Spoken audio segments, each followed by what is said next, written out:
Create vertical portal incisions by palpating above the joint line near the inferior pole of the patella. These incisions should be used since they allow for compensation of tibial plateau slope. A portal placed too low increases interference with the femoral condyle. A portal placed too high increases interference with the tibial plateau.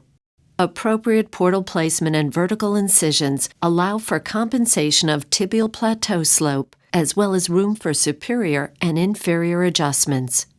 For the sequential meniscal running stitch technique, use a probe to approximate the deepest depth of needle penetration that will be needed.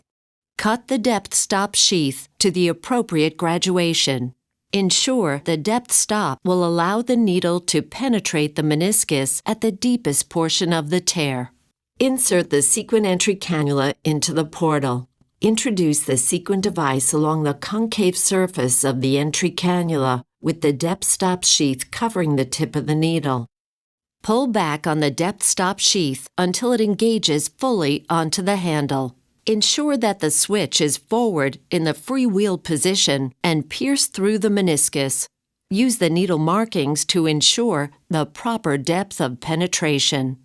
To place the first implant, pull back and release the trigger to deploy an implant. Withdraw the needle from the meniscus. Move the switch backwards to the ratchet position to tension the suture. The red dot should be exposed. Pull back on the device and reel the thumb wheel to tension the suture and ensure that the implant is set. Move the switch forward into the freewheel position to create slack in the suture. Target the position of the next implant on the meniscus. To place the second implant and fix the stitch, again pierce the meniscus. Rotate the device 2 full revolutions, engaging the knotless fixation. Advance the trigger forward to prepare the device for implant deployment, and then pull back and release to deploy the next implant. Withdraw the needle from the meniscus. Move the switch into the ratchet position. Pull back to tighten the stitch and reel the suture in to remove excess slack. Move the switch into the freewheel position. Repeat the steps to create multiple sequential stitches.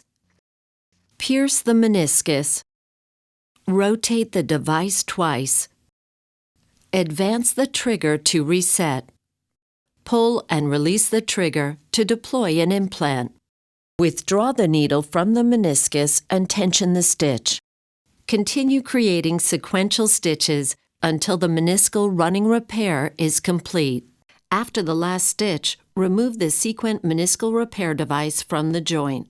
Load the suture cutter onto the suture outside of the joint. Holding the cutter perpendicular and the suture taut, load the suture into the cutter slot. Rotate the cutter shaft to align axially with the suture. Keep the thumb resting on the blue thumb rest, and keeping the suture taut, slide the suture cutter down the suture. The entry cannula facilitates easy entry of the suture cutter into the joint. When ready to cut the suture, press the red lever. The most important benefit of the sequin is its multiple sequential stitch capability, providing the versatility to fix numerous types of repairs. The sequin allows the user to change portals or create a new sequence of stitches during the surgery and still use the same device.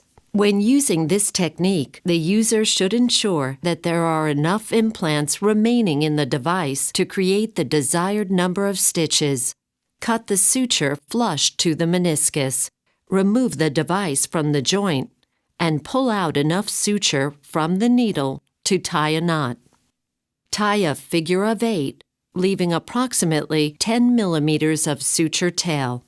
Move the switch back to the ratchet position and reel the suture so that the knot is drawn into the starting implant. The device is now reset and can be used to create another continuous stitch.